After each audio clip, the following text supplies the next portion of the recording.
Olá a todos, sejam muito bem-vindos a mais uma edição do programa Conversando com Economistas aqui do Corecon São Paulo. Hoje o nosso bate-papo é muito especial. Nós vamos conversar com Antônio Correia de Lacerda.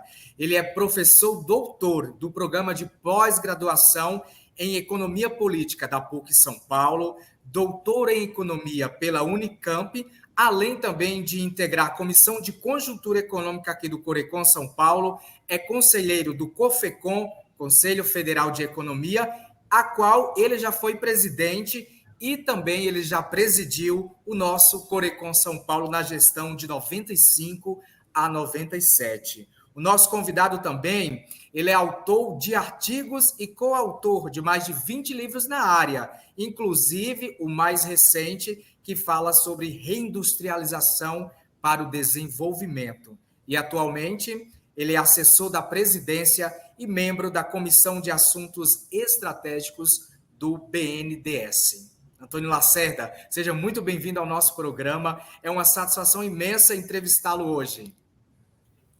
Muito bom dia, boa tarde ou boa noite, dependendo do horário que os nossos espectadores terão acesso à nossa conversa. Renato, satisfação, uma grande honra poder conversar aqui com os economistas, né, e com todos aqueles que acompanham o excelente trabalho que é desenvolvido, né, pela Comissão de Comunicação do Corecon São Paulo, uma presença bastante intensa na mídia, no debate nacional, ressaltando o papel das entidades, que ela tem um papel fundamental de registro, fiscalização da profissão, também em proteção à sociedade, mas também nessa contribuição ao debate nacional, né? Sempre trazendo e promovendo discussões sobre temas relevantes na área econômica. Nós que agradecemos demais aí a sua participação. Bem, um currículo super extenso, muito rico, que eu acho que serve de inspiração para você, economista, você, estudante que está nos acompanhando. Para a gente iniciar esse nosso bate-papo, Antônio Lacerda, queria que você falasse um pouquinho desse seu currículo, da sua atuação, em especial do seu trabalho nas entidades COFECON, Corecons. Muito bem. Então, eu comecei a trabalhar muito cedo, né, aos 14 anos de idade, como a maioria da minha geração, que era de classe baixa, de classe média, né, em termos de renda. A gente começava a trabalhar muito cedo, porque era necessário os estudos à noite, não é?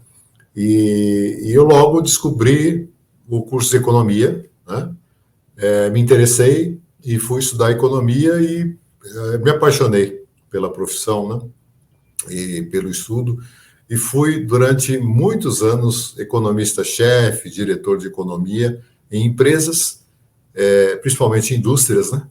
E entidades representativas dessas indústrias, né? Como o Fiesp, como a BINE, que é a Associação da Indústria Eletroeletrônica, a ABDIB, que é da infraestrutura, né, e bens de capital. Então, foi uma experiência muito rica. E já como estudante, eu conheci, por intermédio de um professor, que também, professor meu na PUC de São Paulo, que infelizmente faleceu precocemente, mas ele era atuante nas entidades, chegou à presidência do COFECON, que se chamava José Maria Arbex, né? E ele nos incentivou a conhecer o Corecon, ainda como estudantes e tudo.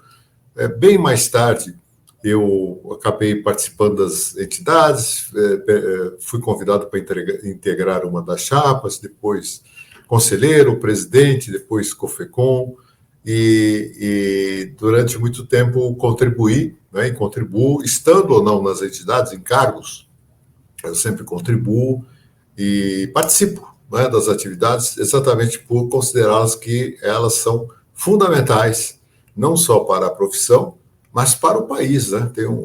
As entidades representativas da sociedade exercem um papel muito relevante. E nós, nas entidades dos economistas, temos essa contribuição, né, a fazer para a sociedade com a nossa especialidade. Então, mostrando que não existe caminho único na política econômica, né, que existem alternativas, o nosso compromisso com o desenvolvimento do país, né? Então, é basicamente isso que tem pautado não só a minha atividade, como também de um grupo de economistas do qual eu faço parte, né, que envolve a atual direção do Corecon, a atual direção do COFECON, grande parte dos conselheiros, né? Então, nós temos essas afinidades comuns. É um grupo plural, de várias tendências ideológicas, políticas e de linhas de pensamento econômico, mas que tem como questão fundamental, primeiro, o compromisso ético e moral com a profissão, com as entidades. E segundo, o compromisso com o desenvolvimento, inspirado nos grandes nossos mestres, né, brasileiros, como Celso Furtado, por exemplo. Muito bom. Depois dessa breve apresentação, esse extenso currículo, como eu falei, um dos assuntos que eu queria que você explicasse para a gente é sua atuação no BNDES. Pegando esse gancho aí, o BNDES é um importante banco aí para o desenvolvimento estratégico do país e também o desenvolvimento econômico. Mas, Lacerda, quando se fala em BNDES, muita gente tem dúvida qual é o papel do banco. Queria que você explicasse um pouquinho para a gente. Muito bem. O BNDES é um dos principais bancos de desenvolvimento do mundo, ou seja, ele tem esse papel de financiar as atividades para o desenvolvimento da indústria, da infraestrutura, né, das atividades como um todo, estimular as pequenas empresas, estimular o empreendedorismo e também com o braço social. O BNDES tem 72 anos, né, de atuação, ele faz parte da história da industrialização brasileira e hoje tem um foco muito voltado para o meio ambiente, para a sustentabilidade, para a retomada dos investimentos na infraestrutura, na neoindustrialização, né, que é exatamente acoplar o Brasil no cenário da nanotecnologia, da internet das coisas, né, da robótica, enfim, desse novo panorama industrial. E sem esquecer do braço social, né, do BNDES, que apoia várias ações no âmbito social. Então, particularmente na atual gestão, o BNDES voltou a desempenhar essas atividades clássicas, né, voltadas para o desempenho do país, o desenvolvimento do país. Então, ele tem um papel muito relevante e tem 2.400 funcionários e uma carteira de crédito que atinge 500 bilhões de reais, ou seja, R$500 bilhão é a carteira de crédito do BNDES. Então, ele tem um papel muito importante para financiar o desenvolvimento. Eu aproveito para dizer que nessa entrevista aqui, eu falo, embora, claro, ligado ao BNDES, mas eu falo em nome pessoal. Então, não necessariamente as opiniões que eu estou emitindo aqui coincidem com a opinião da direção do banco, do governo, mas sim o meu papel aqui como economista. Muito bem lembrado, né? E muito bem pontuado aí para você que tinha dúvida em relação ao papel. Acho que agora o nosso convidado aí conseguiu explicar para você qual é o papel fundamental que o banco tem no desenvolvimento econômico e estratégico do nosso país. Falando um pouquinho agora de projeções, perspectivas econômicas para 2025, Lacerda, eu queria que você pontuasse quais são as expectativas para a Selic do ano que vem e também para a taxa de juros. E aproveitando esse gancho, falasse um pouquinho o que você espera para a nova gestão do Banco Central, que será comandada aí pelo economista Gabriel Galípolo. É tanto que o Gabriel ele é economista registrado aqui no Corecon São Paulo.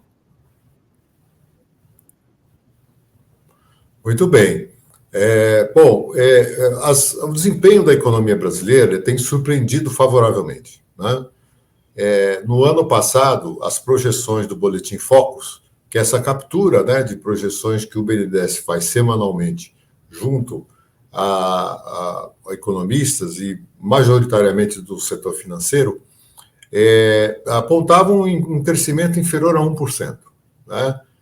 Isso foi em janeiro de 2023. Muito bem, as projeções foram sendo revistas e o resultado final chegou a quase 3%. Então, 3 vezes praticamente o que era projetado. Esse ano, as principais projeções apontavam um crescimento de 1,5%. Já foram revistas para 2,5%, para 3%, e já há projeções para um crescimento acima desse.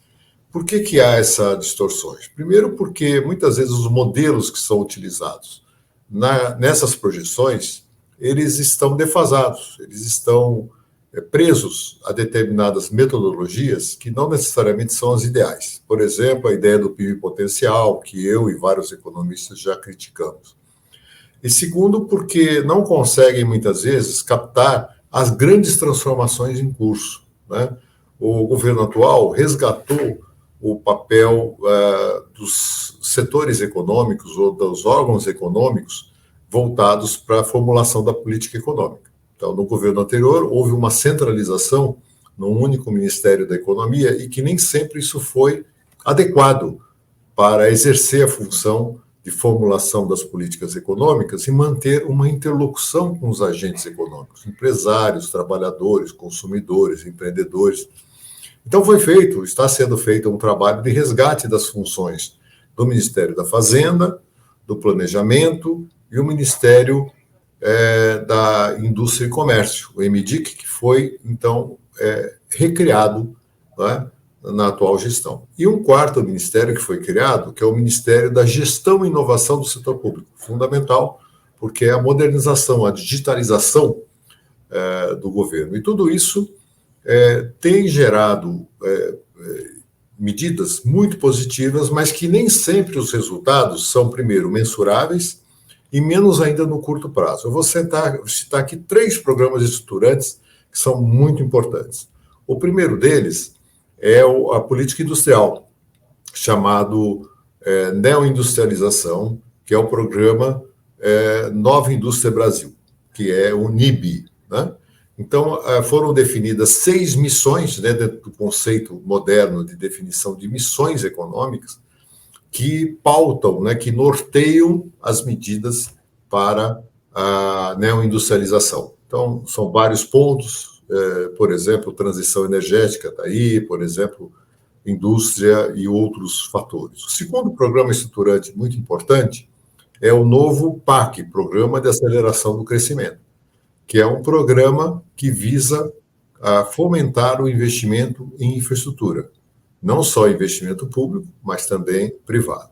E um terceiro muito importante, que é o Plano de Transição Ecológica.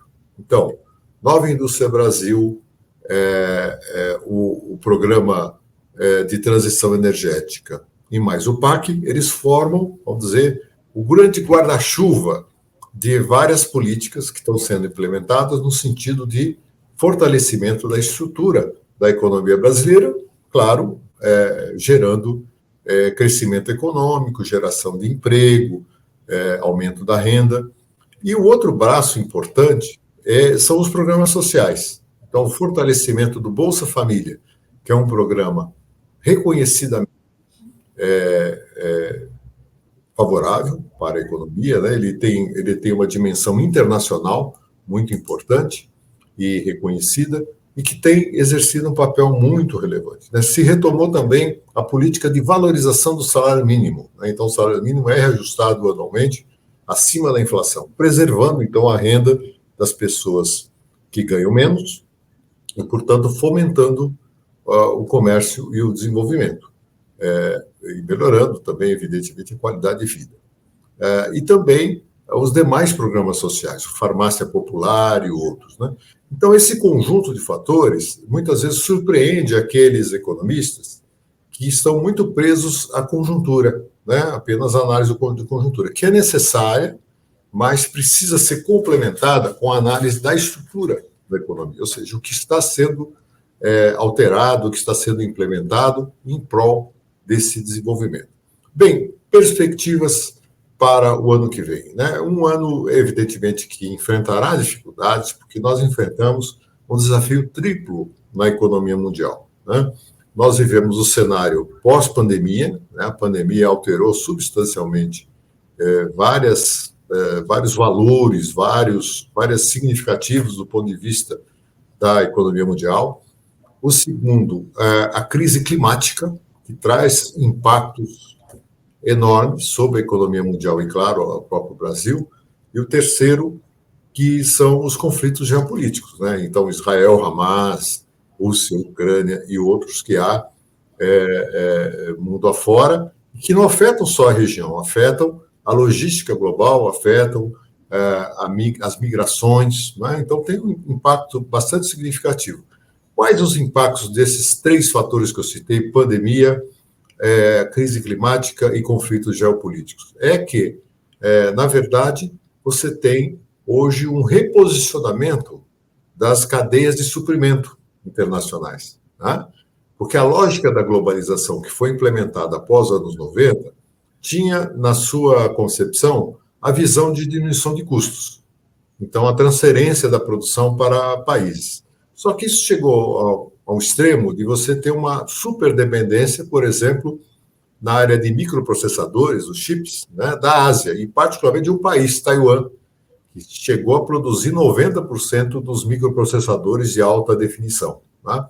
Então, isso tudo está sendo revisto, porque isso, diante de um conflito, diante de uma crise climática, de uma pandemia, torna muito vulnerável, né? Tanto é que nós tivemos paralisação de fábricas mundo afora, inclusive no Brasil, por falta desses componentes. Também fertilizantes, também combustíveis, especialmente petróleo. Então, é preciso repensar, isso está em curso, o processo de relocalização da economia global, né? E o Brasil, diante disso, tem desafios, mas tem também oportunidades, porque o Brasil é o país que tem a matriz energética mais limpa do mundo. 50% da nossa energia é de fonte renovável, né? Que é hídrica, solar, né? Eólica e biomassa, né? Tudo isso compõe ali 50%, basicamente, da nossa matriz energética. Se a gente pegar a matriz elétrica, ela chega quase, passa de 80% de fontes renováveis, né? Só para comparar o primeiro número que eu citei, que é 50% de energia, né, a matriz energética brasileira total de renovável, no mundo a média é 15%. Então, veja, nosso desempenho é mais de 3 vezes a média global. Então, isso dá ao Brasil uma condição favorável. E o Brasil também é um jogador importante na energia fóssil, né? Exploração de gás, petróleo, com os projetos da Petrobras. Então, tudo isso dá um panorama muito interessante para o Brasil.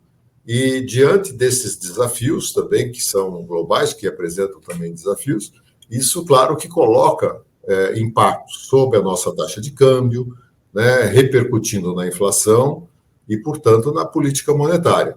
Então, agora, sob nova direção, né, que a partir do momento que o Gabriel Galípolo assumir, é claro que ele não vai poder fazer milagre, né?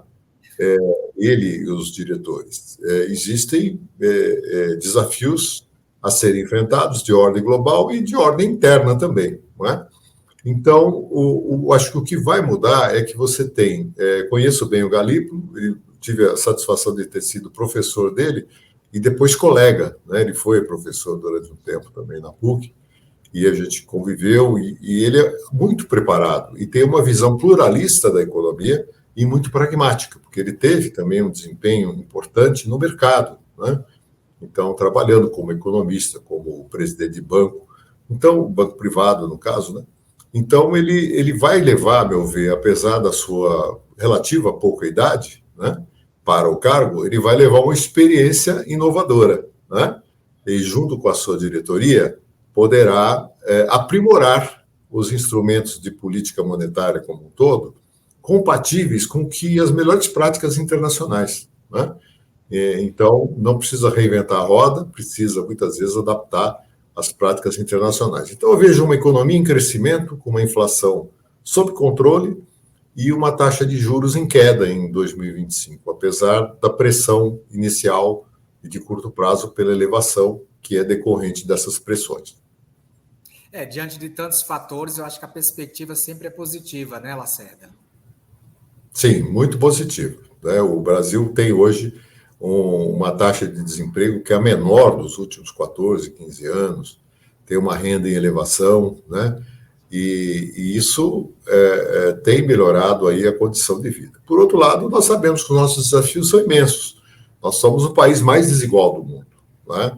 Então, nós temos um desafio de superar ou diminuir a desigualdade de renda, incorporar as pessoas que estão excluídas do mercado, né? inclusive as pessoas em situação de rua, né? Só na cidade de São Paulo são 80 mil pessoas, né? Então, uma grande contradição. A maior cidade do mundo, melhor, desculpe, a maior cidade da América do Sul, né? E rica, né? E poderosa, com 80 mil pessoas em situação de rua. Então, é preciso adotar políticas, né? Nos âmbitos federal, estadual e municipal, para incorporar essas pessoas. Lembrando que não é só uma questão social, é uma questão também econômica, porque essas pessoas estão excluídas do mercado de trabalho, estão excluídas do empreendedorismo e do consumo. Então, se eu conseguir incorporar as pessoas hoje que estão excluídas disso pelo desemprego, pela situação de rua ou por qualquer outro motivo, você vai estar fortalecendo a economia, né? Portanto, colaborando para o crescimento e o desenvolvimento sustentável. Muito bom mesmo. Agora, partindo um pouquinho para a parte institucional, o Lacerda, ele é integrante aqui de uma comissão muito importante no Corecon São Paulo, que é a Comissão de Conjuntura Econômica. Queria que você falasse um pouquinho da importância dessa comissão e também qual o papel dela na construção de debates para o nosso país, Lacerda. Olha, me parece fundamental, porque como falava sobre o papel das entidades representativas, né, dos economistas, ela tem um papel corporativo da profissão, registro, fiscalização da atuação da profissão, e isso é uma proteção para a sociedade. Por que é uma proteção para a sociedade? Porque nós observamos aí numa outra área uma recente falha regulatória, né, e que levou a transplante de órgãos infectados, né? Os órgãos estavam infectados por HIV. Então, é algo que diz a área da saúde, né? Onde profissionais não habilitados assinaram um laudo falso, né? Então, esse é um bom exemplo, né, em outra profissão, do papel das entidades representativas das profissões, né, que eles exercem um papel regulatório, além do papel do Estado, um papel também de monitoramento dos profissionais habilitados, né? E, particularmente na área econômica, que é o nosso caso, nós temos um segundo papel relevante, que é oferecer à sociedade alternativas e avaliação das medidas econômicas, não é? Então, a Comissão de Conjuntura do Corecon São Paulo, ela exerce essa função. Todos os conselheiros, estando ou não na comissão, evidentemente, eles contribuem. Mas, para a organização do trabalho, normalmente se distribui as funções de acordo com as comissões. E, no caso da Comissão de Conjuntura Econômica, ela exerce um papel muito relevante para estimular o debate das grandes questões nacionais e internacionais que afetam a economia, de forma que, portanto, é uma prestação de serviços aos próprios economistas e à sociedade, a todos aqueles que se interessam por questão econômica, né? A Joan Robinson, que foi uma economista muito importante e foi discípula do Keynes, que foi o economista certamente mais importante do século XX, ela dizia o seguinte, que, primeiro, a economia é muito importante para ficar restrita aos economistas. Os economistas dominam a técnica, dominam o conhecimento teórico, mas economia é algo muito mais amplo e que envolve decisões políticas, né? Então, envolve toda a cidadania. E tinha uma outra frase dela muito importante, que ela dizia o seguinte, é preciso aprender economia para não ser enganado pelos economistas, né? Então, por que eu estou dizendo isso, né? Porque, evidentemente, existem várias facções econômicas, várias visões de mundo a partir da economia, e todas elas são legítimas. Apenas que, muitas vezes, para a opinião pública, é passada erroneamente a visão de que existe um caminho único na política econômica, e não existe, e nas decisões de economia. E todas as decisões são políticas, né? Então, a solução é técnica, mas é a política que define os rumos que serão tomados. Exatamente. Antes da gente finalizar, já chegando já quase ao fim aqui do nosso bate-papo, a gente vai trazer um assunto bem recente, né? Que foi a realização do SINCE, o Simpósio Nacional dos Conselhos de Economia, que foi realizado agora nos dias 16, 17 e 18 de agosto, lá na cidade de Balneário Camboriú, em Santa Catarina. Esse SINCE, ele é composto pelos representantes dos conselhos de economia de todo o país.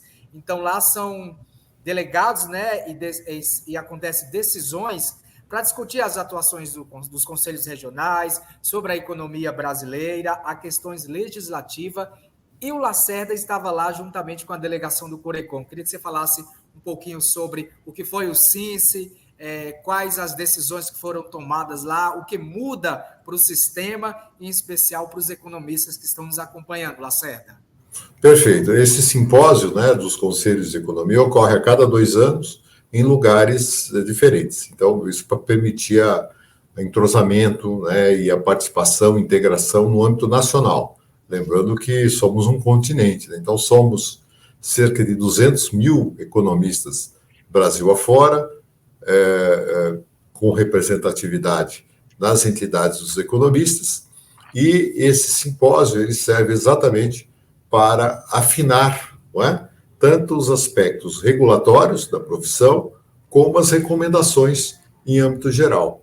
Então foram realizados vários debates e discussões sobre a formação do economista, sobre a profissão e também sobre as recomendações dos economistas para a sociedade, né? E foi publicada uma carta do SINCE, né, que foi redigida e aprovada pela plenária, portanto, de todos os congressistas, que basicamente reforça o papel do economista e das políticas econômicas em prol do desenvolvimento, e que tudo isso está associado ao cumprimento da Constituição, né, à valorização do Estado Democrático de Direito e também das políticas econômicas e sociais integradas. Então, eu creio que foi muito positivo. A participação dos economistas de São Paulo foi muito relevante, né, todos contribuíram, e também os colegas do Brasil todo que participaram também contribuíram de forma bastante proativa. Maravilha. E para a gente finalizar, queria que você deixasse agora um recado final aí para os economistas que estão nos acompanhando, em especial para os jovens economistas, né? Aqueles que estão na perspectiva aí de finalizar a graduação e começar o mercado de trabalho, e também para aquele que está iniciando agora o curso de Ciências Econômicas. Qual é o recado e a mensagem que você deixa para esse público aí, para os nossos economistas que já estão no mercado e para os futuros economistas? Ótimo. Então, os economistas que estão no início da profissão e aqueles que serão futuros economistas, eu recomendaria muito estudo, né? É uma profissão árida, não é profissão fácil, né? Aliás, não existe profissão fácil, né?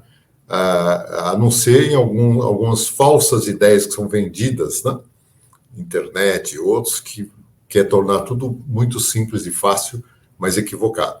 Então, para você conhecer uma matéria, uma área de estudo como é a economia, isso exige muito estudo, muita leitura, muita interação com seus professores, né? Aproveite ao máximo tudo que o professor pode lhe transmitir, né?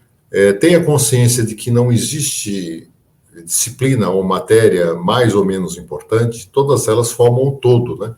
Porque qual a característica do curso de economia? Ele é um curso plural e bastante diversificado, né? Porque você, para ser um bom economista, você precisa de conhecer teoria econômica, conhecer história econômica, conhecer a história do pensamento econômico, os métodos quantitativos, né? Matemática, estatística e econometria, e principalmente também a cultura da economia, né? A economia tem profissões correlatas, que estão na contabilidade, estão na administração, que são igualmente relevantes, mas o economista se diferencia por apresentar uma capacidade analítica baseada na história e na teoria, né, que pode fazer a diferença.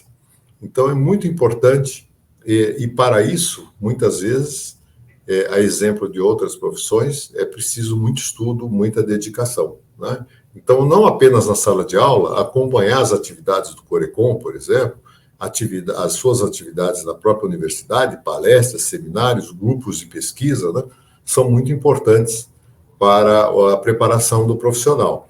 E lembrar que não existe formação estanque, né? Toda a formação hoje é contínua. Então, mesmo aqueles colegas que já estão no mercado de trabalho, é muito importante a atualização, né? Então, todas as recomendações que eu fiz aos estudantes e aos jovens economistas vale também para os economistas já em atividade, né? É preciso manter essa interação com a profissão, com os novos conhecimentos, para se manter também atualizado, né? E poder responder aos imensos desafios que ocorrem no âmbito da nossa profissão.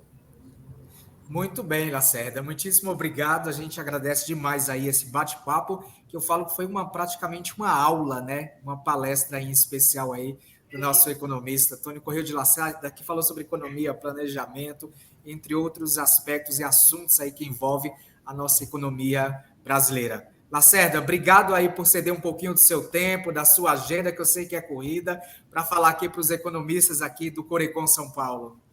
Grande satisfação, viu? Uma satisfação ter falado com vocês. Estou à disposição. Grande abraço. Um abraço, obrigado. Ficamos por aqui com mais um Conversando com Economistas. O nosso convidado de hoje foi o Antônio Corrêa de Lacerda. Ele já presidiu o Conselho Federal de Economia, já foi presidente aqui do nosso Corecon São Paulo. Ele é professor doutor do programa de pós-graduação em Economia Política da PUC e ele também é autor de vários livros aí, entre eles o mais recente, Reindustrialização para o Desenvolvimento. Se você ainda não viu, não leu, não comprou, procura esse livro, Reindustrialização para o Desenvolvimento, que você vai aprender bastante.